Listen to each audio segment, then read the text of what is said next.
Hello everyone, it's Reslinda. I'm back and it's time for another reality check.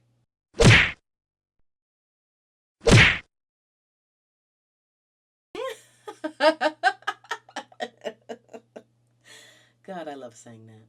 So today I have some questions for the trans rights activists out there that I know they won't be able to answer, but I'm still going to ask them because I'm such a stinker. You cut that out now, or you'll go home in an ambulance.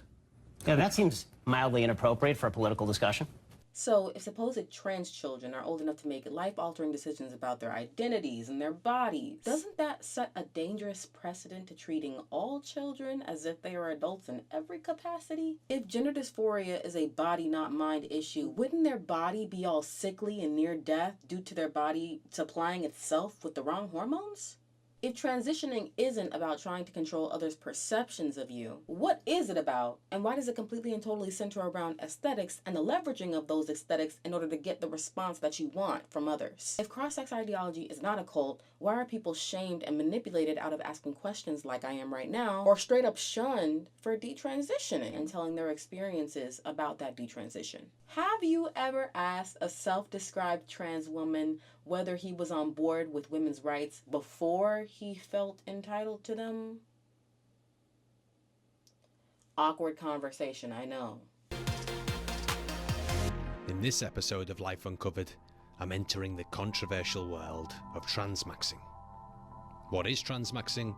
Well, according to the Transmaxing Manifesto, it's when a man transitions to become a woman, not because they identify as a woman, but because they think life as a woman is just better, and they want all the apparent benefits of being a woman and operating in female spaces. The Transmaxer Manifesto walks men through all the positives of female life, such as cheaper car insurance. If gender is separate from sex, then why are the gender surgeries called male to female and female to male? Wouldn't they be called man to woman and woman to man? And why are so many trans-identified males trying to get their government IDs to say female instead of male? It's biologically incorrect, and changing it should be counted as fraud. If gender is a concept that has nothing to do with sex, why do the historically female stereotypes happen to be associated with the word woman and girl? Are you saying that what makes a woman or a girl is a list of stereotypes?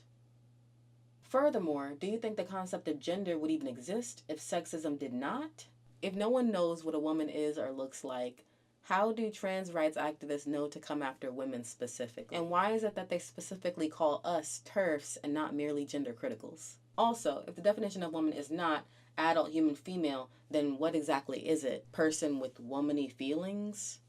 How can you claim to be protecting a certain kind of individual when you can't even describe what kind of individual you're trying to protect? What does it mean to have womany feelings? Like, I know at one point they were saying that female and male brains are different and that people with transgenderism just have the other kind of brain, or they have different kinds of brains. My question is, why aren't you guys doing those scans to make sure that someone is the gender they're saying they are before they transition, so that there's not a chance that they'll transition for no reason? Is it maybe because the brain thing is made up?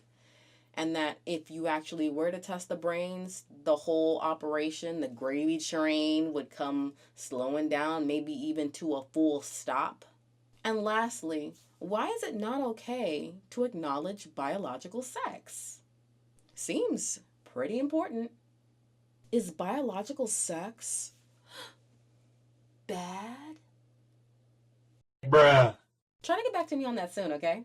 Because I'm so confused.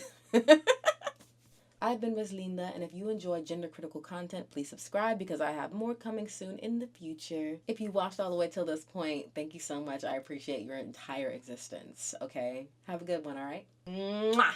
Bye! This is a small one that's strong. Each one is fancy. In its own way, just the way each person is fancy in his or her own way. Some are fancy on the outside. Some are fancy on the inside. Yes, sir. Everybody's fancy. Everybody's fine. Your body's fancy. and so is mine. Boys are boys from the beginning. If you were born a boy, you stay a boy. Girls are girls right from the start. If you were born a girl, you stay a girl and grow up to be a lady. Everybody's fancy, everybody's fine. Your body's fancy, and so is mine. Only girls can be the mommies. Only boys can be the daddies. Yes, sir. Everybody's fancy, everybody's fine. Your body's fancy, and so is mine. I think you're a special person, and I like your ins and outsides. Everybody's fancy, everybody's fine. Your body's fancy, and so is